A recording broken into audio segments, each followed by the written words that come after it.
What's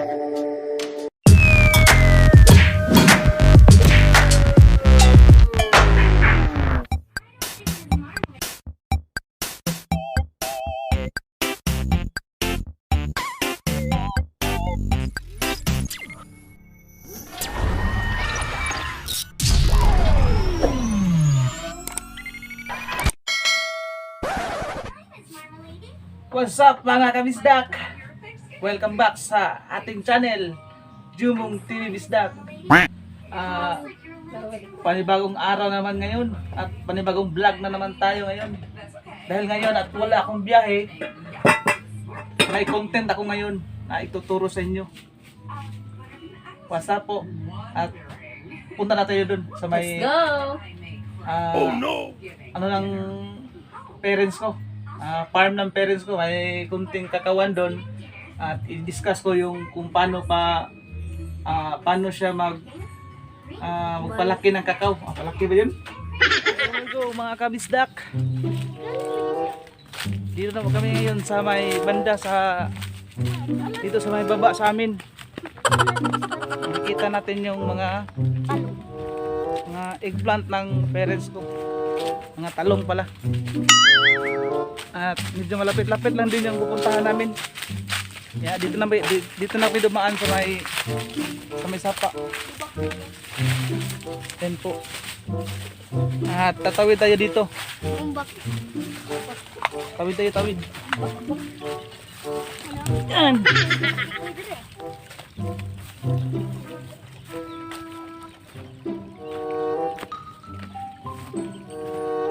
At medyo mga kabisdak, medyo mainit na yung panahon kasi tanghali na. Kasi ngayon lang ako nakapag-vlog kasi kanina may ginagawa ako. Nangangahoy ako kasi wala nang sugnod. Nag-aatsa ako ng kahoy kanina. At dito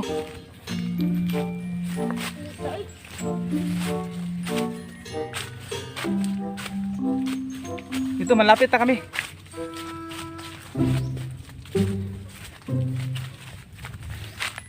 At dito na kami sa munting kakawa ng mga magulang ko. Yan. May mga kakao dyan. May mga tanim nila. May durian. May talong. May sitaw. May saging. Lanzones. At ito na yung kakao. At ito na yung kakao na sinasabi ko. Ito na yun. Ito na yung mga puno na yun. Ito yung puno ng kakao. Makikita natin, walang bunga, di ba? Naka-seeds pa ako. Hindi ako mag-seeds kasi para mas makikita yung pagkagwapo ko talaga. Dito na tayo, dito na. Yan.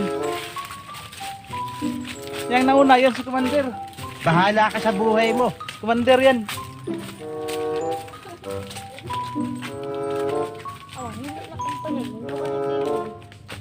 Yan ang pinakamatigas.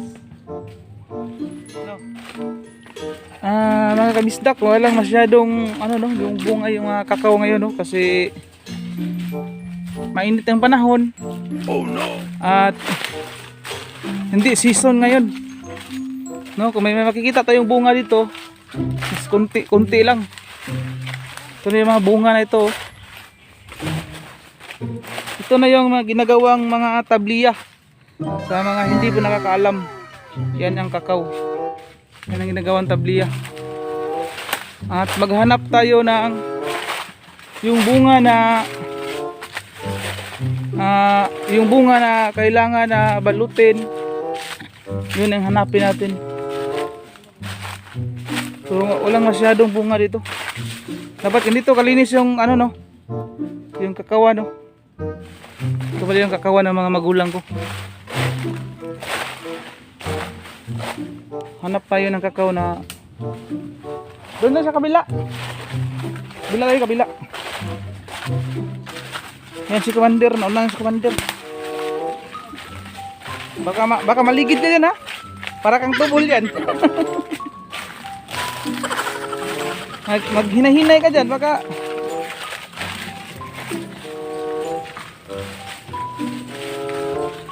at ito yung hagdanan na ginagamit ng tatay ko kasi medyo mabahaba na siya. Kailangan na siyang gamitan ng hagdan. At may nakita tayong bunga no, na medyo maliit pa no. Itong bunga na ito, ano na yan, malaki na yan. Pag magbalot ka, malaki na yan siya. Kailangan magbalot ka, yung parang battery ng double E. Alam niyo naman battery na double E. Yun dapat sana. At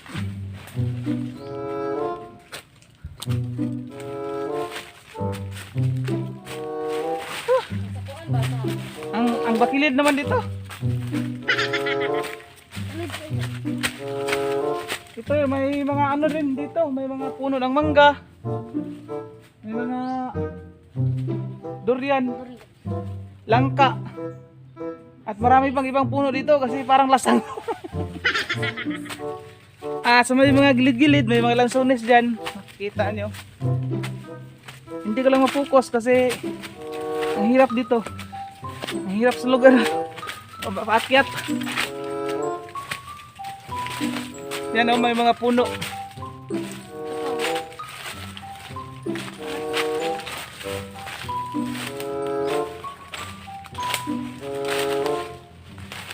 At ito yung langka. Yung langka.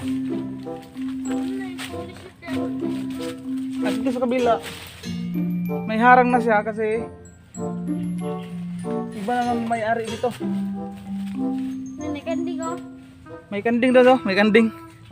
Alam niyo ang kanding, yung goat?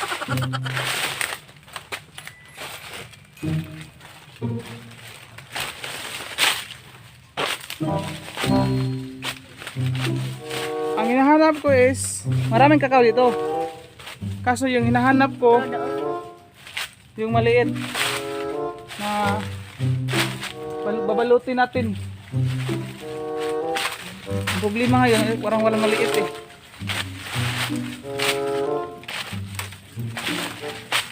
Ito pa lang cameraman ko. Yung cameraman.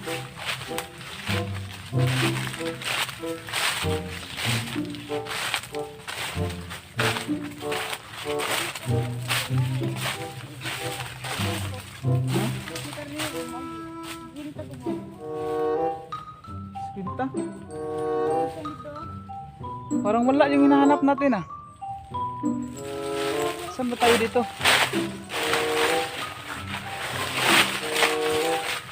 Nahanap tayo sa wala ah. Ito na. Yung maliliit. Kaya pala.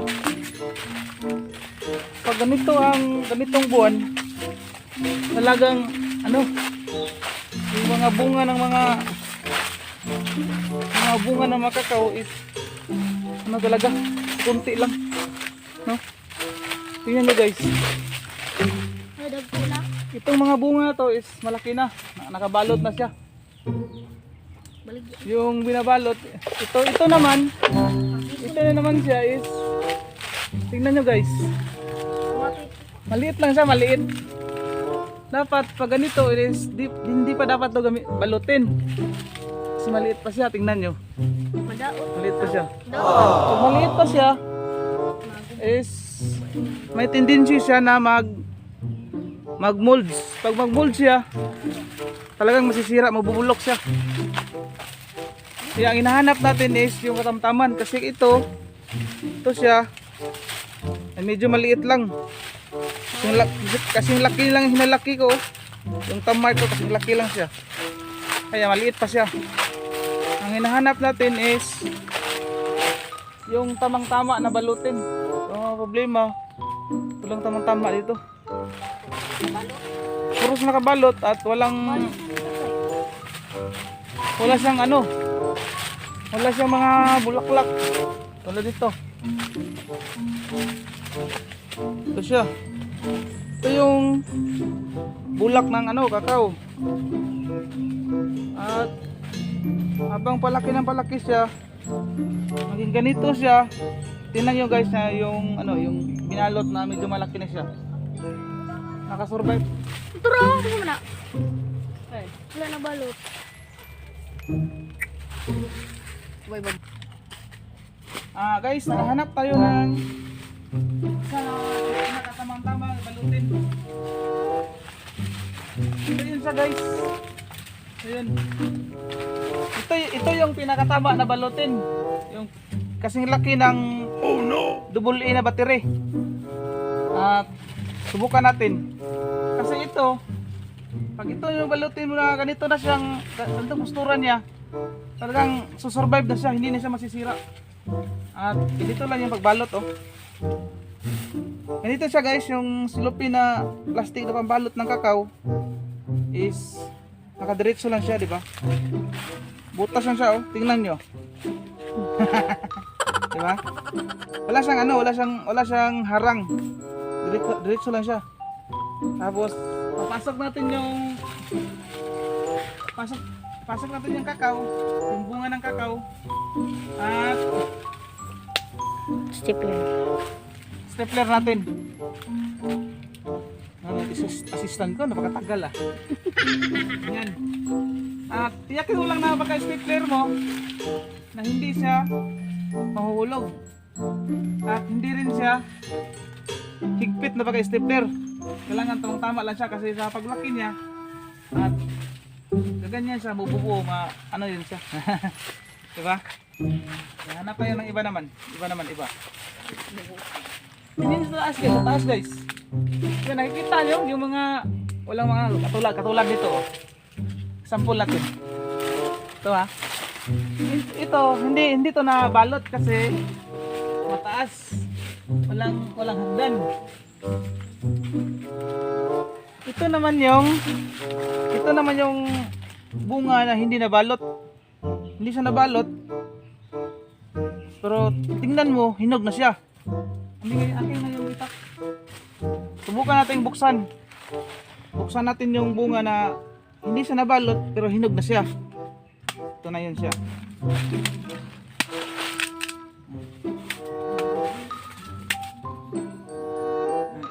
Napakatagal ang assistant ko ah. Tingnan nyo guys, mga kabisdak. Ito yung hitsura ng Daot. Bunga na hindi nabalot. Daot na. Sira talaga siya. Hanap tayo ng ano na naman, yung hinog na naman. Yung hinog na naman na bunga na nakabalot. Sige, hanap tayo.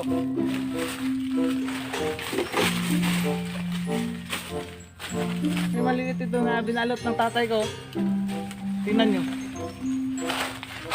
nyo. Anong nangyayari dito? Napakaliit talaga oh. Kaso binalot niya. Nagsasayang lang siya ng plastic. Nagsasayang lang siya. Dapat kung binalot niya sana, yung malaki na. O, tingnan nyo, maliliit. Yung malaki na yung binalot niya. Para hindi masayang lahat. Kasi ito, hindi to ano lang. Dapat binibili mo to. Masasayang lang. Kaya hanap tayo ng yung hinog. Hanap tayo ng hinog. So, ito yung talaga yung bunga na talagang lalaki siya. Balutin mo. Ganyan yung plastic.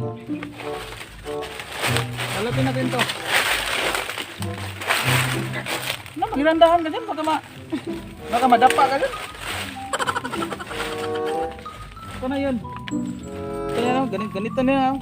Pwede rin naman na may tali ka, talian mo. Pero mas mabuti yung stapler. Kasi yung stapler, kapag tali kasi, kailangan talian para hindi siya mahulog. Pero yung stapler kasi, ganito lang oh. Pinofold mo lang siya. Tapos, hindi mo siya kanang ugutin para hindi siya masira. Yan. Diba? Yan yan ang balot ng kakao na ginagawang tabliya. Ngayon kasi ang tabliya is napakamahal. Kaya ngayong buwan na to, March, tingnan yung mga puno ng kakao. Diba? Walang masyadong bulak. At yung bunga. At pangilan-ilan lang yung bunga nila. At doon tayo. Ito guys, mayroong hinog guys.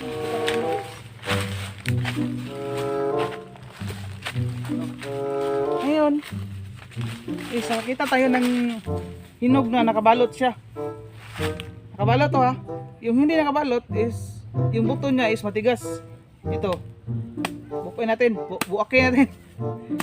Ito, hinog siya na nakabalot. Kung ano ang diferensya niya. Tingnan nyo guys. Yan ang hinog na nakabalot. Pwede itong kainin. Pwede itong ano nyo lang tawag doon? Tamus-tamusin mo. Sarap.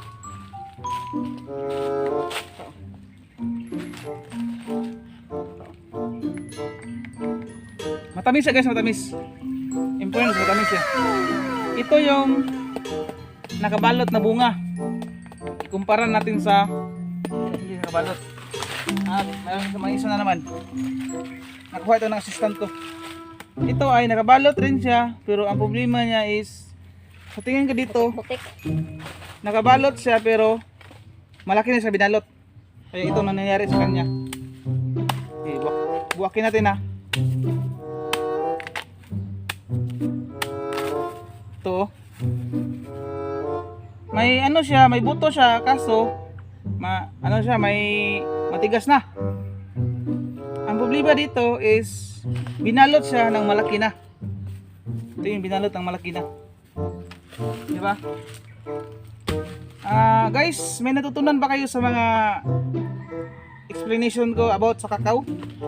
At syempre, nalalaman ko to about sa kakao kasi may nagpunta dito na taga-DE. Tinuturuan yung tatay ko kung paano ang pag-aalaga ng kakao. At yun na po mga kabisdak, no? Pinapawisan ako ng maraming singot. At yun na po. Kung hindi kayo nakakaintindi sa aking pag-demo, pwede naman kayo mag-comment sa video ko. Kung sa may mga katanungan kayo, ay nako, lamo ka talaga. Kung may mga katanungan kayo is pwede kayo mag-comment sa video ko. At kung bago ka lang sa channel ko, huwag kalimutan mag-subscribe at i-hit yung button para update kayo sa mga video na i-upload ko. At salamat po sa mga viewers, sa mga new subscriber ko na tumatangkilik sa akin. At kahit hindi gaano masaya yung video ko. At salamat sa inyo. At yun lang po. Maraming salamat. Thank you. Maraming thank you. Magpasalamat kayo. Thank you guys for support. Ito yung ano ko. Ito yung cameraman. Salamat ka cameraman. Salamat. Sabihin mo, thank you guys. Thank you guys. Tingnan nyo guys, kanina siya nagbana. Si Commander, oh. Yun lang po at maraming salamat. It's caught in the crossfire. It's caught in the crossfire.